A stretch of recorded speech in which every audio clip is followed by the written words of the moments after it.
दोस्तों, आज की इस कहानी में हम लिंग और जेंडर की परिभाषा और पुरुष और स्त्री की भूमिकाओं को विस्तार से समझेंगे।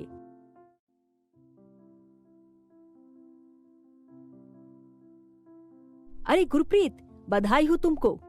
शुक्रिया ज्योति। मुझे इस बात से बहुत गर्व है कि मैं पहली लड़की हूँ अपने गांव से जो ये दौड़ की प्रतियोगिता में अव्वल आई हूँ।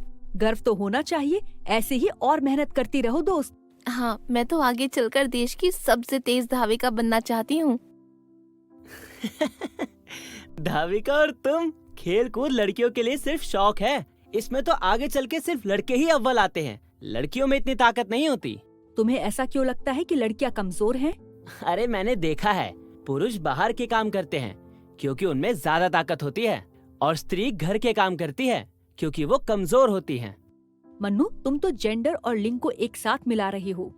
लिंग तो दो ही होते हैं, पुल्लिंग और स्त्रीलिंग। अभी जेंडर क्या होता है?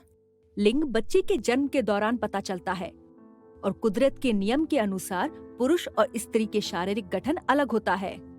तो मैंने सही कहा दीदी, लड़कियों की शारीरिक गठन कमजोर होती है। नहीं मन्नू, शारीरिक ताकत खान पान से बनती है, पर कौन क्या काम करता है और उसमें अच्छा है कि नहीं, यह उसके कौशल पर निर्भर करता है। बिल्कुल सही कहा गुरप्रीत। जेंडर की भूमिका समाज के नियम अनुसार बने हैं, जो बताते हैं कि स्त्री क्या कर सकती है और पुरुष क्या कर सकते हैं। इसलिए हम कभी कभी गलत सोच बना लेते हैं कि कुछ काम सिर्फ एक ही जेंडर के लोग कर सकते हैं।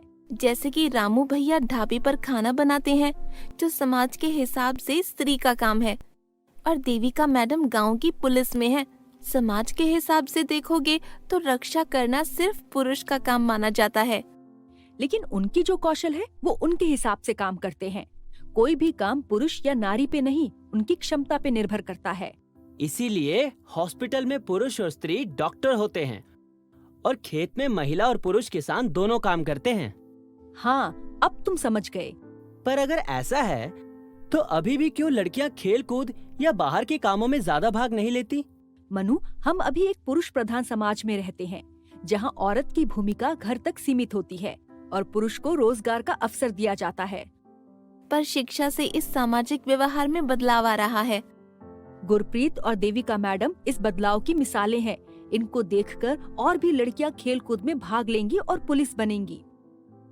भारत में अब ऐसा कोई पेशा नहीं है जिसमें महिलाएं भाग नहीं ले सकती। अब तो लड़कियां फौज में भी भाग ले रही हैं। दीदी, आप जरूर एक बहुत बड़ी धाविका बनोगी और इस गांव का ही नहीं, पूरे देश का नाम रोशन करोगी। हाँ बिल्कुल। तो दोस्तों, आज की इस कहानी से हमने जाना कि स्त्री और पुरुष का समाज में अहम भूमिकाएं हैं। लिंग जन्म और कुदरत के नियम पर आधारित है। पुरुष और स्त्री की भूमिका समाज निर्धारित करता है। कोई भी काम लिंग पर नहीं, इंसान की क्षमता और कौशल पर निर्भर करता है।